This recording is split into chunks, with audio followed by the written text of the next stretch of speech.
Assalamualaikum warahmatullahi wabarakatuh. Yang terhormat Ibu Sri Andriani selaku dosen pembimbing mata kuliah ekonomi makro dan teman-teman yang berbahagia.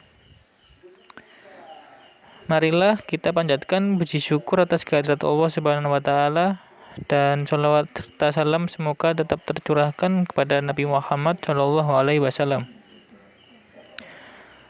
Adapun materi yang akan kami bahas kali ini yaitu tentang keseimbangan ekonomi dua sektor. Sebelum lanjut ke materinya, saya akan memperkenalkan anggota kelompok saya. Yang pertama, Aisyah Zahra. Dan yang kedua, Rahmatullaini Waidia. Dan yang terakhir, saya sendiri, Salman Saif Adi Usama. Untuk materi yang pertama akan dibacakan oleh Aisyah Zahra. Kepada Aisyah Zahra, dipersilahkan. Baiklah, terima kasih atas kesempatan yang telah diberikan. Saya Aisyah Zahra akan menjelaskan materi pertama, yaitu apa sih perekonomian dua sektor itu? Jadi, perekonomian dua sektor ini merupakan perekonomian yang terdiri dari sektor perusahaan dan sektor rumah tangga saja. Kemudian dalam perekonomian ini tidak terdapat pajak dan pengeluaran pemerintah. Karena tidak adanya kegiatan pemerintah ini, maka perekonomian ini tidak melakukan perdagangan luar negeri, yaitu ekspor maupun impor.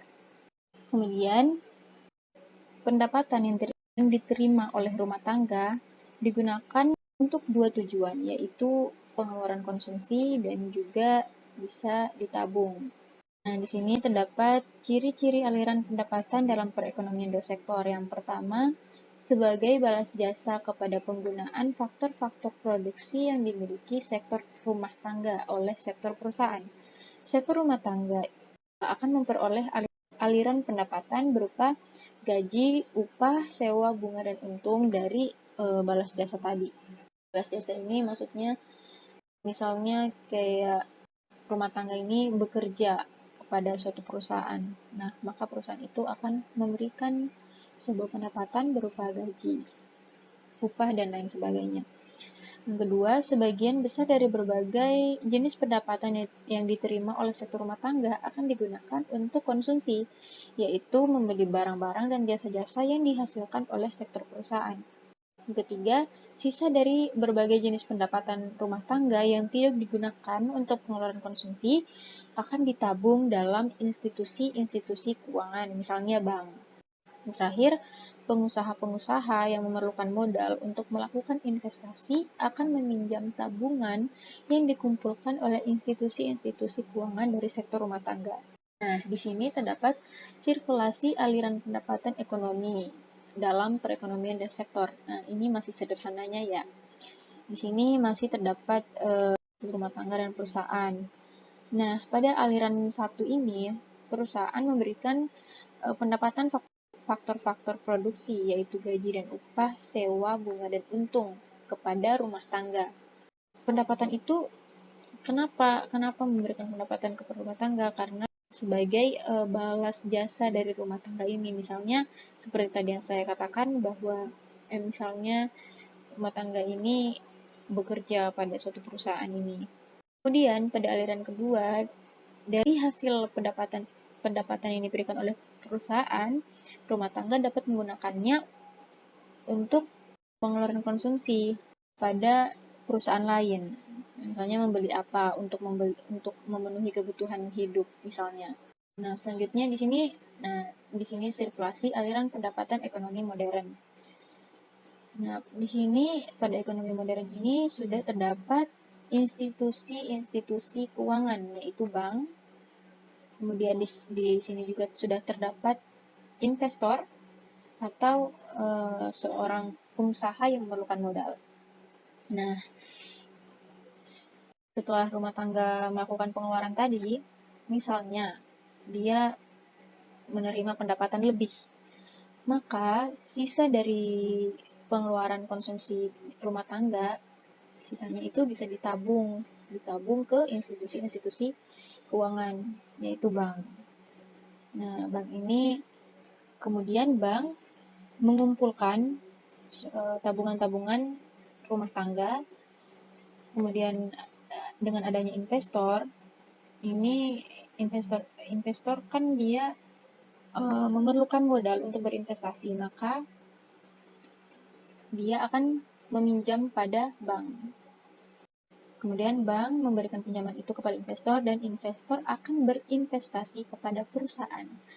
Nah, perusahaan akan memanfaatkan investasi dari investor ini sebagai modal atau sebagai modal barangnya, atau bisa juga sebagai modal untuk memberikan gaji dan upah kepada karyawan-karyawan. Nah, selanjutnya hubungan antara konsumsi dan pendapatan. Menurut pendapat J.M. Keynes, dikenal dengan psychological consumption, membahas tingkah laku masyarakat dalam konsumsi jika dihubungkan dengan pendapatan. Yang pertama, jika pendapatan naik, maka konsumsi akan naik, tetapi tidak sebanyak kenaikan pendapatan. Yang kedua, setiap kenaikan pendapatan akan digunakan untuk konsumsi dan tabungan. Yang ketiga, setiap kenaikan pendapatan jarang menurunkan konsumsi dan tabungan.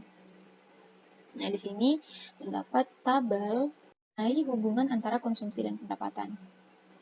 Dimana dalam kolom pertama ini terdapat pendapatan disposable yang diterima oleh rumah tangga. Kemudian kolom kedua ini tingkat pengeluaran konsumsinya, dan kolom ketiga yaitu tingkat tabungan atau kelebihan pendapatan sesudah melakukan pengeluaran konsumsi. Tabel ini dapat digambarkan bahwa pada pendapatan yang rendah, rumah tangga akan mengorek tabungan. Misalnya ini, pada waktu pendapatan disposable 0, ini yang pertama 0, dan kemudian pengeluaran konsumsinya 125, maka tabungannya minus 125.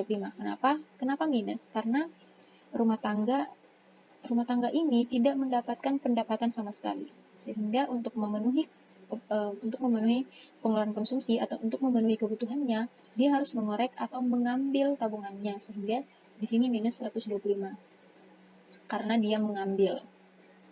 Kemudian pada kolom terakhir ini pendapatan disposable-nya 1000, kemudian pengeluaran konsumsinya itu 875.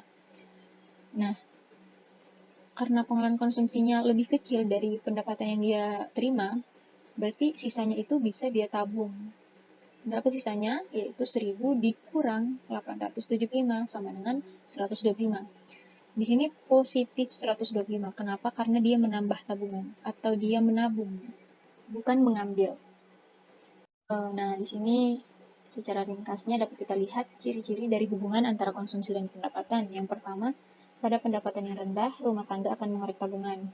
Yang kedua, kenaikan pendapatan dapat menaikkan pengeluaran konsumsi. Nah, yang ketiga, pada pendapatan yang tinggi, rumah tangga akan menabung. Kemudian, saya akan menjelaskan tentang fungsi konsumsi dan tabungan. Yang pertama, fungsi konsumsi yaitu suatu kurva yang menggambarkan sifat hubungan di antara tingkat konsumsi rumah tangga dalam perekonomian dengan pendapatan nasional perekonomian tersebut. Di sini terdapat persamaan fungsinya, yaitu Y sama dengan C, di mana Y merupakan pendapatan dan C ini merupakan konsumsi. Selanjutnya, di sini fungsi tabungan, yaitu suatu kurva yang menggambarkan sifat hubungan di antara tingkat tabungan rumah tangga dalam perekonomian dengan pendapatan nasional perekonomian tersebut. Di sini terdapat persamaan fungsinya, yaitu Y sama dengan C ditambah S, di mana Y sama dengan yaitu pendapatan, C merupakan konsumsi, dan S merupakan saving atau tabungan. Mungkin itu saja yang dapat saya sampaikan. Saya persilakan kepada partner saya yang berikutnya, Rahmatul Aini Wahidiyah, untuk menjelaskan materi kedua. Terima kasih. Baik, terima kasih atas waktu yang diberikan kepada saya. Perkenalkan, nama saya Rahmatul Aini Wahidiyah. Di sini saya akan melanjutkan penjelasan dari teman saya. S. Investasi. Investasi adalah penanaman modal atau pembentukan modal.